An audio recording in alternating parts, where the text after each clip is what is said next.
ఈరోజు హనుమ జయంతి సందర్భంగా ఆ ఆంజనేయుడి గురించి మీకు ఒక కథ చెప్పాలనుకుంటున్నా. అదేంటో వినేద్దామా మరి? అంజనాదేవి సుతుడు కాబట్టి ఆంజనేయుడని, కేసరి కొడుకు కాబట్టి కేసరి తనయుడని, వాయుదేవుడి వరంగా పుట్టినవాడు కాబట్టి వాయునందనుడని పిలుస్తారు కదా! మరి హనుమంతుడని ఎందుకు పిలుస్తారో తెలుసా?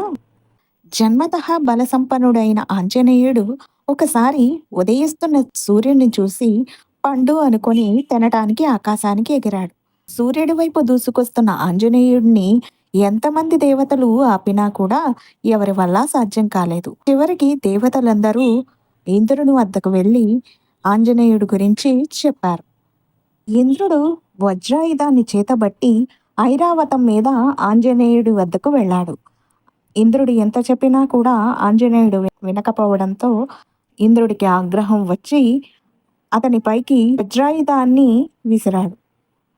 అది ఆంజనేయుడి ఎడమ చెంపకు గట్టిగా తగిలింది. ఆ చెంపకు తగిలిన గాయం వల్ల నొప్పి కలిగి స్పృహ తప్పి కిందకి జారి ఒక పర్వతంపై పడిపోయాడు. వాయుదేవునకు ఇంద్రుడు చేసిన పనికి ఆగ్రహం కలిగింది. లోకాలలో గాలి లేకుండా ఉపసంహరించాడు. ప్రాణవాయువు లేక దేహాలు స్తంభించిపోయాయి. దేవతలందరూ వెళ్ళి జరుగుతున్న ఘోరం గురించి బ్రహ్మదేవునికి వివరించారు. బ్రహ్మ అంజనీదేవి వద్దకు వారిని వెంట పెట్టుకుని వెళ్ళాడు. ఆమె బాల ఆంజనేయుడిని ఒడిలో పెట్టుకుని పెద్దగా ఏడుస్తూ ఉంది. బ్రహ్మను చూసిన వాయుదేవుడు పాదాలకు నమస్కరించాడు.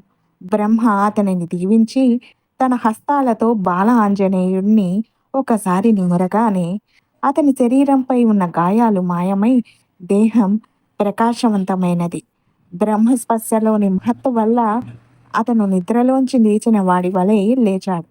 వాయుదేవుడు సంతోషించి తిరిగి గాలిని లోకాలు పంపించి ప్రాణులను రక్షించాడు. లోకంలో వ్యవస్థ మళ్ళీ క్రమంగా పనిచేయడం జరిగింది. అప్పుడు బ్రహ్మ దేవతలందరికీ ఆంజనేయుడికి వరాలు ఇవ్వాల్సిందిగా కోరాడు.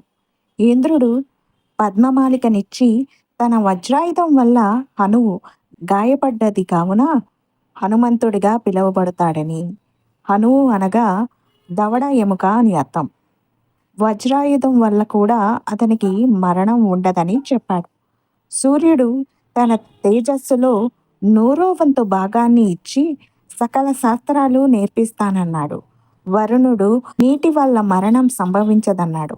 యముడు తన కాలదండం ఇతనిని ఏమీ చేయలేదని, మృత్యువు లేదని వరం ఇవ్వగా కుబేరుడు, ఈశానుడు, విశ్వకర్మ కూడా వరాలిచ్చారు. బ్రహ్మ చిరాయువునిచ్చి బ్రహ్మాస్త్రం ఇతనిని కట్టిపడేలేదని మాటిచ్చాడు.